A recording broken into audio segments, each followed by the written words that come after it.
Maqaan koo Nimoonaa Adam jedhama. Kan isiniif dhiyeessu oduu duriidha. Oduu duri gadii guri bara wayii ilmoo hantuutaa fi ilmoo adurreetu turan. Tole.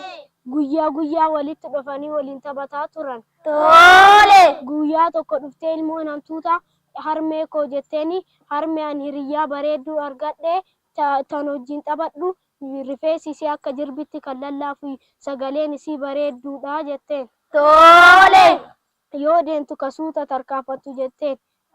Tole. Ilmoon haati hantuutaas nan bade ka ilmoo koo marra isaan wajjin taphati yoo isii sitti dhufte jalaa eessii warroota sanyii kenna lafarraa fixaa jiran keessaa isaanii jetteen. Ilmoon adurrees akkana jetteen haadha. Harmee koo ani hiriyyee bareedduu argadhee wajjin taphataa ture. Namticha jarjaraa hababbaraa tokkottu koola ofii walitti rukutee addaan nu faffacaasee jetteen. Tole. Hiriyyaan ati jettu tuni taan adamsaa isin guddisaa ture iyyuu atillee yoo argite adamsii gadi dhiisinii qabiiti nyaadhu jetteen. Tole. Ilmoon hantuutaa akkana jetteen.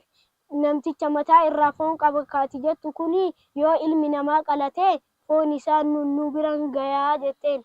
Tole. Achiin booda gaafa guyyaa lammataa ilmoo adurree fi ilmoon hantuutaa walitti dhufanii ilmoon adurree kootu hiriyyee bareeddu waliin taphannaa jetteen. Tole. Ilmoon hantuutaa akkuma haati teeti si gorsitetti anallee haati tiyya na gorsite jetteeni. Waan na dhageeffattaniif guddaa galatooma. Oduu duriin kiyya kan har'aa ergaan inni namaa dabarsu hiriyyaa badaa irraa fagaachuu kan biraa dammoo barnoota ofii cimanii barachuu fi hiriyyaa badaa hiriyyaa gadheessarraa fagaatanii barachuudha.